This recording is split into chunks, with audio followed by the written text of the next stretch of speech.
Like, so what's the idea of this project? Well, I think if we go from where it started, we were on a night out, and do you want to explain since you started the whole thing? Yeah, sure. So we were out for a party down in Shoreditch, and we were just walking down, generally just chatting, and there's a homeless man sitting by the wall under the bridge. And as we were walking, I didn't even think, took £2 out of my pocket and gave it to him, and we carried on. As soon as I've given him this money, Amir decides to start having a go at me about it, about why did you give this man £2? What's the point in it? He's only going to go and get a fix on it or buy his beer. And my point was, well, that's not for me to decide what he does with the money. The point is, I did my little bit that I could at that moment in time to help this person, because I know he's homeless.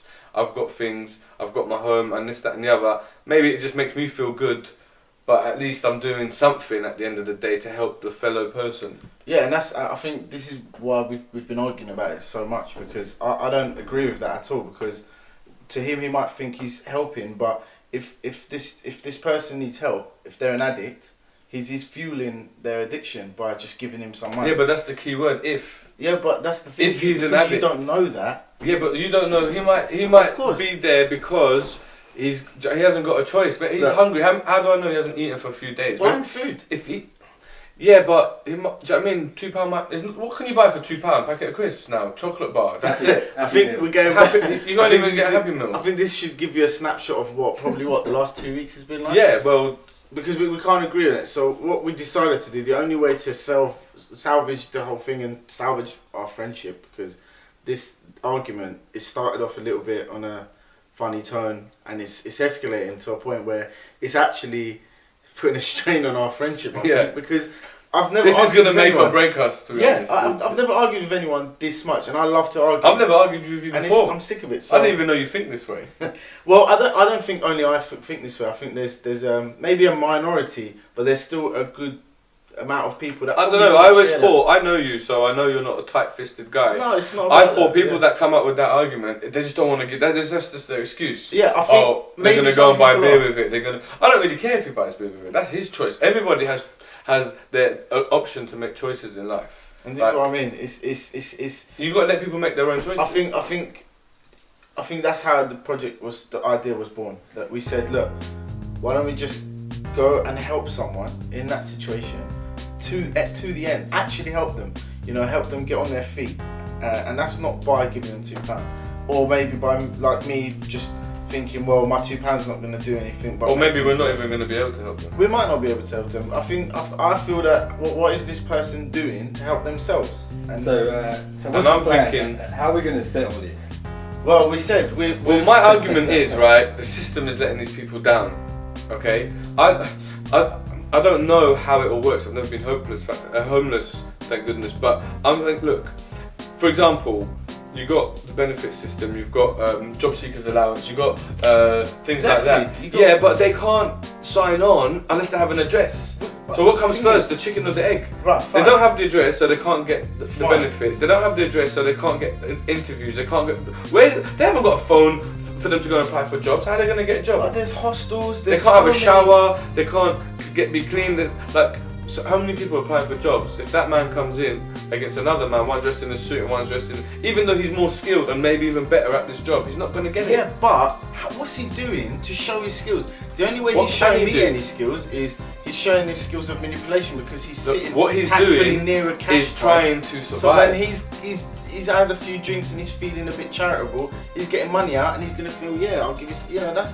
Well, I heard there's some professional homeless people that actually go around every day and try and collect money. Yes. Is that true? I feel, it's hard, this is what we want to myth bust. I believe that if you're going to resolve to saying, well, this is it, I've got to sit here and ask for money, then I'm sorry, you can't, I don't deny that... But who chooses that? This is. I know what I'm going to do. I'm going to sit. They're not getting help they need. Well, the thing is, if they're not choosing that, then why are they there week in, week out? Like I said. How do you know he's not sitting there going, right, you know what I'm going to do? I'm going to sit here.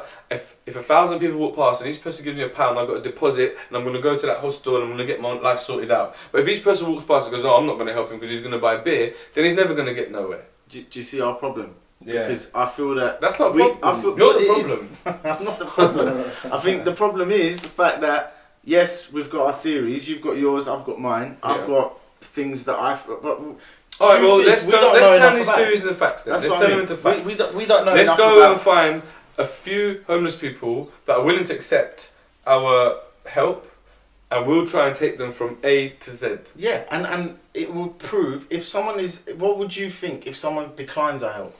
What are you going to say to that person? Someone says, no, I don't want to be... There could be very, very various reasons. They're seeing the camera, they're thinking maybe we're using them or something like that. They might think all kinds of things they might not want to help. Or they might be like Troy said, there might be the person that's pretending to be homeless to get income from tax-free. I guess we'll find out, right? Yeah. That's the project then. We're going to find out how homeless people really are. How homeless are homeless people? And is it the system that's letting them down, or is it themselves? Is it a personal choice? Yeah. I mean, it's gonna, like I said, we'll never end this. You need like hours and hours of footage if you want to see how long this argument goes on. I think there's a lot of variables. You've got people with psychological issues. You've got people with drug issues. Yeah.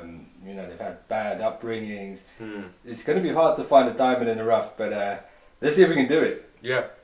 Let's see. I reckon, I mean, everybody, I honestly believe any person we're going to go up to and say, look, we want to do this, we want to help you get on your feet and stuff like that, why would they say no? Well, I'm a bit sceptical because growing up, there was rumours there was a guy in Golders Green, I won't mention his name, I don't know if he's still around, this was 10 years ago. What was his The name? rumour was, he called himself Nick Cotton. Oh, right. If anyone's from the Golders Green area, they'll know Nick. Yeah, he called himself Nick Cotton. And the rumour was that although he was homeless, he had 3 houses. Right. Now, alright, we're all kids, and kids say things, but even in films they take shots at it. I think no smoke, no fire. So yes, there is people that I think the Real Hustle. There was programs that exposed some of this stuff, but on the fact that I value Fouad's friendship, so I'm not gonna just bury my head in the sand and say I'm not listening. So that's why I want to do. That's why I'm keen to do this, because I want to myth bust this for myself as well, not just for the sake of. To be honest, when I stop up for the traffic lights, and then this guy comes, he looks like he's disabled, like the way he's walking, like I don't really trust him, and I don't actually give them money. So it's like Kaiser Soze at the end of Usual Suspects when he's kind of limping, but then he suddenly starts walking normally. I promise you, I've seen. So someone. I do make my judgment on the person as well. Yeah, but then that's what you're telling me not to do, and then yet you do it. No, because that's Because that's what I mean. Because it's like I feel like the whole. I don't want to call it an industry because it's not an industry, but it's so saturated that I'm sure there's people that are not there by choice, but there's so many people that are. It's creating people like me. I've never been not charitable. I'm not tight-fisted. I just feel like no, I'm not gonna do that. I earn my money hard, and what are you doing to help yourself? Do you reckon we need to go and become homeless, kind of, and test maybe. I tell you what's the end game for you? The end game, honestly, if we can help one person, who is genuinely in this position, it will change my view completely. Yeah. My skepticism will wash away a little bit. Well, you reckon they're not going to help themselves? I reckon we'll hit a point where they're going to be a bit flaky. That's what I think. I hope not. I hope I'm wrong. In life, believe that's what's going to happen. I believe that's what's going to happen because some of these people, yes, I know there might be blockades. I disagree with that. I think in this country especially, there's no way. The government help pretty much everyone. If there's a lot of views where people are coming in from other countries claiming benefits, if they can do that, why is someone who's a native or someone who lives here is not able to do that? I don't believe it. I'm sorry, but I want to find out. And like I said, the end game would be I believe one person. That look, when you give someone opportunities, they should and they will take advantage of it. I look at my own self, the opportunities that I've been given in my life, it would be stupid for me not to take advantage of them and get myself forward and get to wherever I can be and provide for my family. These guys just have not had the opportunity. They haven't been given the opportunity to do something. They've been thrown in this place and they feel like they've got no choice. Everyone's always got a choice. It may not be a choice you like, but there's always a choice, right? Yeah, there's always a choice. So their choice is, shall I sleep under the bridge or in front of the shop? So what's the end game for you? The end game for me is to prove to this guy that listen, these people are not there because they're lazy or they're not pulling their weight or they're not trying hard enough.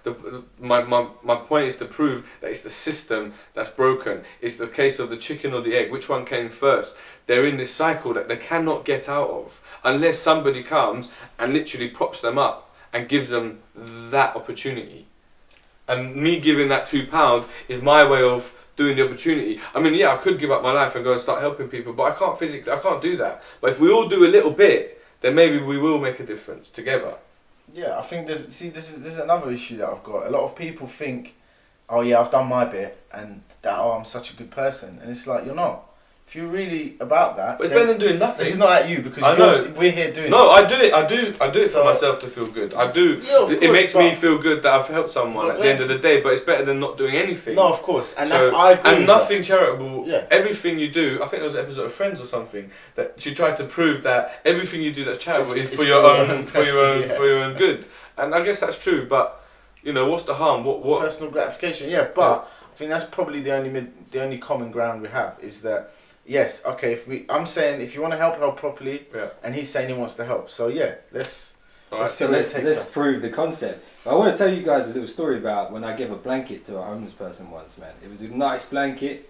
I gave it to him. It was near Christmas. I thought, yes, good deed. Was it your own blanket? Yeah, it was one of my blankets. Right. And I came back the next day, and his dog was sleeping on it. I was like, but that goes back to choices. And why have a dog if you can't feed yourself? Why have you got a dog? Well, you ain't gonna have friends, are you? Well, a dog gives you unconditional love, and a dog gives you warmth. I had to give up my dogs, right? Dude, that's another mouth to feed. You can't even. So if you're starving, he's starving. That's animal cruelty. That's not. I reckon there's a statistic that probably says homeless people with dogs get more handouts than people with dogs. Because you're getting not only the people who feel charitable towards people, but I know people that are dog people. They love. Actually, my wife will give money to homeless with dogs because she'll feel sorry for the dog. That's what I'm saying. These are all tactics. These are all statistic there. Yeah, I'm sure there is. And like I said, I shared my story. I went to a chicken shop. Guy wanted money. Said I'll buy you food. He declined. He wanted the money. I mean, my stories are simple. I see it, I give them money, they say thank you, and that's it. Like, it's great. Okay, I don't care what you do with the money. That's your choice. But anyway, let's find out. Let's find out, guys. Let's do this. Let's go. We're gonna find some homeless people that can help. Can we plug this, Troy? Can we plug ourselves to say, look, anyone watching this? Yeah, of course. If you're one of those people who clicks like on social media on something and feels like that's what you do. If you're pretentious, then fine, you can hide behind that. If you're real, then help us, support us. Oh, yeah, and if you're one of those people that just shares things on Facebook, go ahead and even share if this. you do that, that's help. That will raise awareness. But get involved. If you're going to get involved, get in touch with us. Give us ideas, maybe things we're not even thinking about that we should be doing. So as we go along this journey, this is live at the end of the day. This is real, and we're trying to achieve something. At the end of the day, in this world, everybody should have food in their stomach and a roof over their head, if nothing else. But love. Alright, cool. Peace out.